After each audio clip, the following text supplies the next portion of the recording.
we can get into that. We do have a limited amount of time. It's up to you guys. Yeah, but I'd like to get into that as soon as possible. I just want to correct what you said, Gene. It's 15 unelected bureaucrats who will be making decisions, and there's no appeal process. Yes, there is, because Congress has control over that. Congress makes the final decision. You make the final decision. Let's move on to national defense. Let's move on to national defense because it's crucial. I want to talk about this a little longer. I don't want to put bureaucrats in between the patient and the doctor. This is very important, Gene. This is the first time in American history, that any party had one party made such drastic legislature, such as taking over America's health care without bipartisan support, without the American people having a say. Nancy Pelosi said the famous line, "We have to pass this to find out what's in it."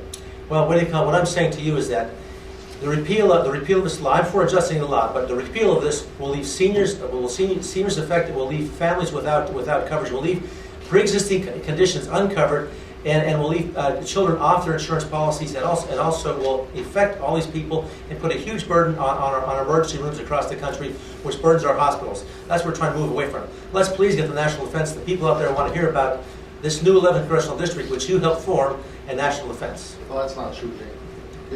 Well, I'll tell you. Clean campaign. Let's be honest. He says. So go ahead and he says he had no hand in forming the new 11th Congressional District. I want to hear how it was formed. Please tell me. The state legislature forms it. You know that. You've never talked to anybody in the state legislature about the 11th Congressional District. Okay, we're gonna talk about the 11th Congressional District. I think it's a fine issue. Gene, what is your problem with the 11th Congressional District, the way it's mapped out? Here's what. The new 11th Congressional District is an abomination because it goes from below Shippensburg in Cumberland County all the way up to Ton County. All right? I want to know from the congressman here how his Republican colleagues in the State House actually formed this district. It contains 9 counties. It's 200 miles long. It almost goes from the New York border to the Maryland border. It is one of the most inefficiently drawn congressional districts in the country, in Pennsylvania in the country. I want to know how that was formed by the Republican Party in Pennsylvania and what role you played, and if you tried to stop that formation of the new 11th Congressional District in any way. Well, first of all, I had nothing to do with it. Only the state legislature does. I had no say in the district.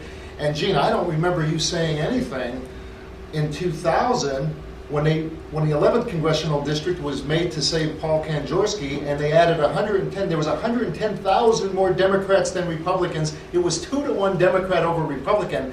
I don't remember you saying that this was unfair to Republicans.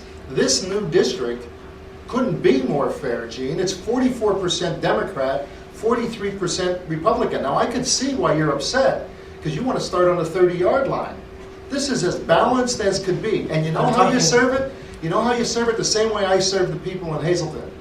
You put your office and you do constituent work and you listen to the people and you go and you stand up and you fight for them. That's how you serve the people here. I've done it as a mayor of Hazleton. I was elected 3 times, every time by a greater margin, Gene, because I serve the people that elect me. This district is exactly as most districts should be. 44% Democrat, 43% Republican.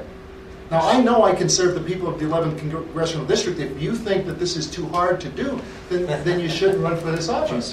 The key thing here, thank you. The key thing here is that I talked about that, by the way, in 2000, 2010, I did call for an independent commission, up leading up to those dates, an independent commission to form congressional districts because the parties had bad hands in doing this, okay? The other thing, too, is that when you form a congressional district, okay, you're looking for efficiency, you're looking for closeness, you're looking for geographic uniformity so people know what's in their district. What I'm saying to you is that, and what the people have told me, Republicans and Democrats, is they can't understand how this district was made. And so what I'm saying to you, Congress in the future should form a way to form new congressional districts by using some kind of commission across the country because leaving the parties in control, we end up with these terribly drawn districts which are extremely inefficient geographically for the constituents. Okay, let's get into national defense. Hold on. Okay, sure. I think we're going to let the moderator run the debate, Gene. No offense. No offense, okay. Let me ask Lou Barletta, though. Would you have drawn the district this way if you had a blank map in front of you? I wanted to see each district as balanced as could be. That was my my opinion of how they should redistrict.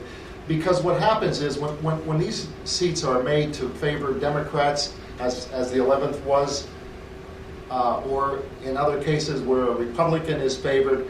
That's good for the party and it might be good for the candidate, but it doesn't work in Washington and it doesn't work for the American people, because if these seats are so safe, then people when they go to Washington, they don't need to work together. They could be there as long as they want. I wish every district was like this, 44 Democrat, 43 Republican. That's balanced, and I can tell you, Gene, I've been traveling around quite a bit, and the people in Dauphin County are just as angry about the price of gas as the people in Luzerne.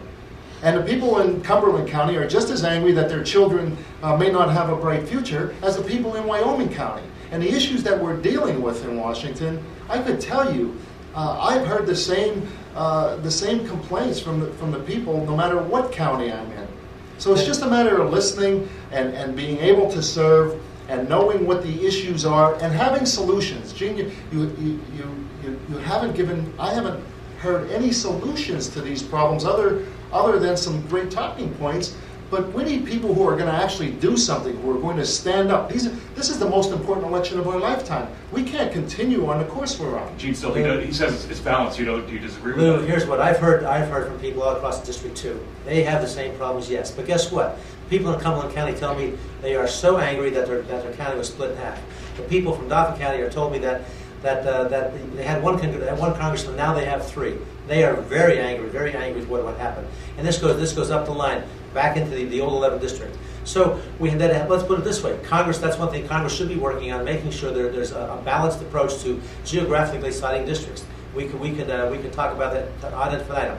But guess what? I have offered solutions. I've told you where you've been in Congress. I haven't. I know how to work in the middle to make things happen in Congress. I haven't taken extreme positions of the Ryan budget, the very extreme positions, which hurts middle class families, which hurts small business, which hurts veterans, which hurts education by eliminating $100 or so billion from education, takes away Pell Grants from our college students, and these are the kind of things I'm against.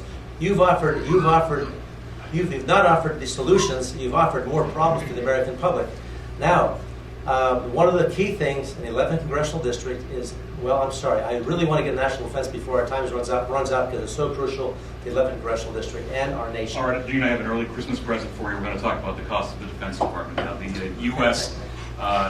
is spending $683.7 billion on defense, and that was in fiscal 2010. It was up 3% over 2009. Pardon me. Do we need to spend more, less? What do you think, Lou Barletta? Well, I think there's some waste in every department in Washington. I don't think there's any departments that can't look and say, well, there's some of the waste that or duplicative programs that we can't find areas to cut some